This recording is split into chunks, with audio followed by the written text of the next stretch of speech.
Village alsacien, unique en France et peut-être dans le monde, on va voir.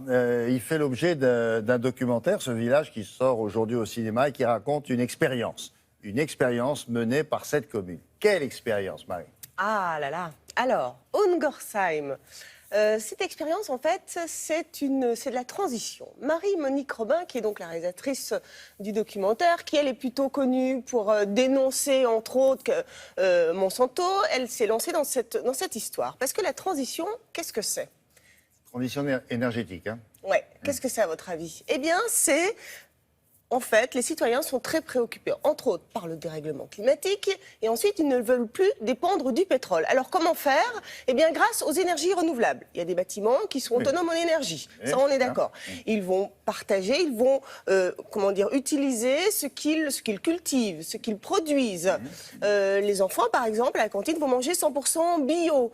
Et tout ça va créer du lien. Eh bien, c'est ça, la transition, tout simplement. Donc, ils vont en fait construire leur bonheur par leur volonté, leurs compétences, parce qu'ils ont envie de changer les choses. Eh bien, nous avons rencontré ces citoyens. Donc, non, mais attention, il faut expliquer que ce n'est pas individuel. Ils ont fait ça à l'échelle du village. À l'échelle du village. C'est pour ça que ça crée le lien, oui. Ouais. Nous les avons rencontrés. C'était l'avant-première du documentaire, justement. Regardez.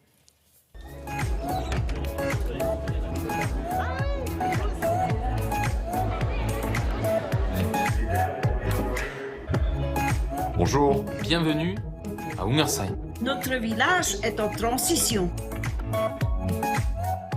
On base notre démarche sur le principe de l'autonomie, sur l'énergie bien sûr, mais aussi en matière d'alimentation, en produisant chez nous ce qu'on consomme, et tout ceci basé sur un concept de démocratie participative où on essaie d'impliquer le plus possible les citoyens. Le premier objectif, c'est d'inciter les gens à réfléchir et de les rendre conscients qu'il n'y a pas que la fatalité. Et dès qu'on rentre dans cette démarche, des solutions, on en trouve. Trouver un territoire où tu as toutes les initiatives qui sont les piliers de ce que devrait être une transition écologique, en douceur, sans violence, et même Rob Hopkins, qui est quand même le fondateur du mouvement des villes en transition, qui passe son temps à ça, c'est-à-dire à aller voir les initiatives. Quand il est venu ici, il a dit « j'ai jamais vu ça ». You may feel like you are slightly crazy, but you are the cutting edge. The story from here is a story that I think will inspire many, many people. Tous ces gens, tous ces citoyens qui sont avec le conseil municipal embarqués dans ces histoires, ils sont contents. Et moi, je dois dire que ça m'a beaucoup touché, ça, de voir que voilà, finalement, c'est possible ici et maintenant de faire cette transition heureuse, efficace. On a la même performance que du polyuréthane, quoi, qui est chimiquement catastrophique. Là, on est 3 fois mieux, avec de la paille high-tech.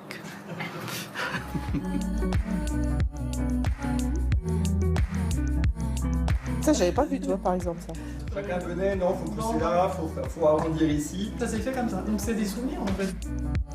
Santé alors à la maison de Muriel et Franck. En 10 ans, la commune n'a pas augmenté ses impôts locaux. Elle a réduit évidemment ses gaz à effet de serre de manière considérable.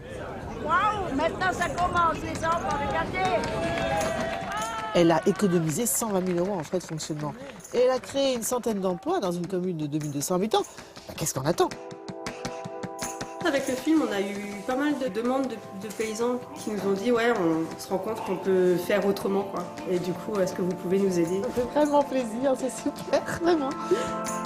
L'évolution de cette transition, c'est que ça essaime considérablement sur la société et ça permet d'aller vers plus de liens, plus de fraternité et plus de bonheur. Mais le pari, c'est aussi de se dire, c'est l'exemple qui donne envie. Alors, une histoire pareille, c'est comme un conte de Noël, mais sauf que c'est réel, quoi. Parce qu'on n'a plus le temps d'attendre. Qu'est-ce qu'on attend? Bravo! Qu'est-ce qu'on attend? Vous avez vu le bus scolaire? Oui. Oui. C'est le cheval de trait. Oui, mais tout simplement. Pour les enfants, le matin. Bon, ça s'appelle? Qu'est-ce qu'on attend? Ça sort aujourd'hui dans une centaine de salles en France. Et puis évidemment, l'article que vous pouvez retrouver dans le magazine Oui Demain qui sort à partir de demain. Voilà. Oui, demain. Oui, demain. Notre partenaire là-dessus. Bon, merci beaucoup. On a du temps pour...